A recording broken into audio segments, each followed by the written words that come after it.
कभी सोचा है कि दिन खत्म होते होते हमारी सारी एनर्जी आखिर चली कहाँ जाती है? असल में एक बहुत ही सरल लेकिन शक्तिशाली नियम है जो इसे कंट्रोल करता है। एक ऐसा नियम जो हमारी जिंदगी के हर पहलू को एक नई शक्ल दे सकता है।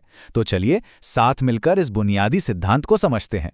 आज की हमारी पूरी बातचीत का आधार बस यही एक शक्तिशाली विचार है। जहां ध्यान जाता है, ऊर्जा वहीं बहती है। ये एक यूनिवर्सल नियम की तरह है। सोचकर देखिए, जब हम किसी एक चिंता के बारे में ही सोचते रहते हैं तो वो और भी बड़ी लगने लगती है ना? और वहीं जब हम किसी लक्ष्य पर पूरा ध्यान लगाते हैं तो उसे पाने के रास्ते अपने आप दिखने लगते हैं।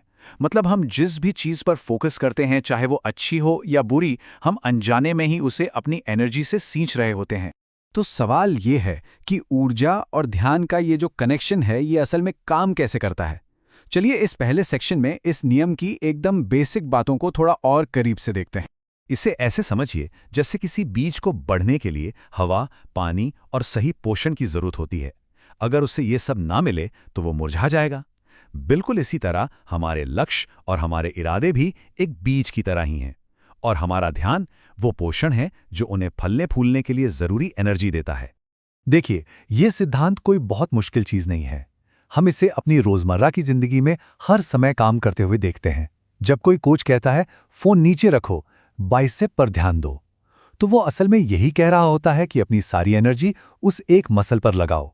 जब घर पर कोई बड़ा कहता है फोन रख दो, खाने पर ध्यान दो, तो उनका भी मतलब यही होता है कि अपनी एनर्जी भोजन के अनुभव पर लगाओ। दोनों ही मामलों में ध्यान ही तो एनर्जी के फ्लो को दिशा दे रहा है। तो अब जब हम ये नियम समझ गए हैं तो अगला सवाल ये आता है कि हम पॉजिटिव ग्रोथ के लिए, अच्छे विकास के लिए इसे जानबूझकर कैसे इस्तेमाल कर सकते हैं। आइए देखते हैं। स्क्रीन पर जो दिख रहा है वो असल में किसी भी चीज के बनने और बढ़ने का इंजन है। ये एक बहुत ही सीधी साधी 3 स्टेप की प्रक्रिया है। पहला, किसी चीज पर ध्यान देना। दूसरा, उस ध्यान की वजह से उस चीज को एनर्जी मिलना। और तीसरा, उस एनर्जी से एक नतीजा निकलकर आना। ये प्रक्रिया लगातार चलती रहती है, चाहे हम इस पर गौर करें या ना करें। बगीचे का ये उदाहरण इस बात को एकदम साफ कर देता है। जिस बगीचे पर ध्यान दिया जाता है, उसकी देखभाल होती है, उसे एनर्जी मिलती है और वो खेल उठता है। लेकिन जैसे ही हम उससे अपना ध्यान हटा लेते हैं, एनर्जी का फ्लो रुक जाता है और वो मुरझाने लगता है। हमारे विचार, हमारी आदतें और हमारे लक्ष्य सब कुछ बिल्कुल इसी बगीचे की तरह हैं। ये स्लाइड इसी विचार को कितनी खूबसूरती से दिखाती है। ध्यान ही वो चीज है जो विकास को मुमकिन बनाती है। इसका सीधा मतलब है कि हमारे पास ये ताकत है कि हम चुन सकें कि हम अपनी जिंदगी के किन बगीचों को फलते फूलते देखना चाहते हैं। बस अपना ध्यान उन पर लगाना होगा। लेकिन इस शक्तिशाली नियम का एक दूसरा स्याह पहलू भी है। अगर हम सावधान ना रहें तो यही सिद्धांत हमारे खिलाफ भी काम कर सकता है। चलिए अब इस नेगेटिविटी के जाल को समझते हैं। तो वो जरूरी सवाल ये है कि तब क्या होता है जब हम अपनी यही एनर्जी, यही ध्यान नेगेटिव चीजों को देने लगते हैं। हमारी एनर्जी सोखने वाली कुछ आम चीजें स्क्रीन पर हैं। लगातार न्यूज़ देखना, लोगों की गॉसिप, पुरानी बातों को मन में रखना और नेगेटिव विचार। ये सब जंगली घास की तरह हैं जो हमारे दिमाग के बगीचे से कीमती पोषण चुरा लेते हैं। और इसका नतीजा बहुत खतरनाक होता है। जब हम इन नेगेटिव बातों पर ध्यान देते हैं तो वो बस यूं ही गुजर नहीं जाती। हमारी एनर्जी पाकर वो हमारे अंदर उगने लगती हैं, बढ़ने लगती हैं और धीरे धीरे अपनी जड़ें जमा लेती हैं।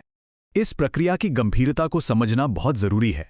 नेगेटिविटी के बारे में हर बार बात करना उसे और मजबूत बनाता है।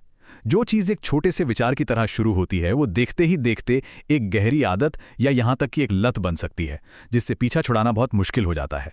तो फिर इसका हल क्या है? इसका हल है अपनी एनर्जी को जानबूझकर वापस खींच लेने की कला।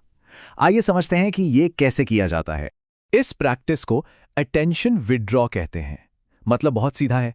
जिन नेगेटिव चीजों को हमने मन में पकड़ कर रखा है, उनसे सोच समझकर अपना ध्यान हटा लेना। और इसे करने का तरीका भी हैरान करने वाला और बहुत सरल है। इग्नोर करें, उस बारे में बात न करें, उस पर विचार न करें। याद रखें, नेगेटिविटी को जिंदा रहने के लिए हमारे ध्यान की, हमारी एनर्जी की जरूरत होती है। जब हम उसे ये एनर्जी देना बंद कर देते हैं तो वो अपने आप कमजोर पड़कर खत्म हो जाती है। तो अब जब हमने नेगेटिविटी से अपनी एनर्जी वापस ले ली है, तो चलिए अब ये देखते हैं कि इस बची हुई एनर्जी को खुद के विकास के लिए कहाँ लगाना है।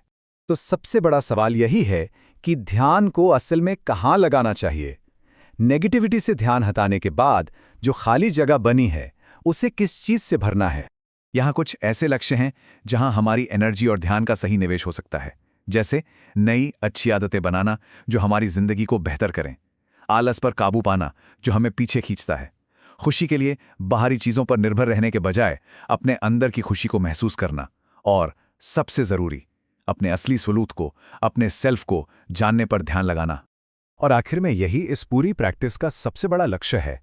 ये सारी यात्रा हमें एक बहुत ही गहरी और शानदार मंजिल की ओर ले जाती है, खुद को पहचानना और अपने असली स्वभाव को जानना।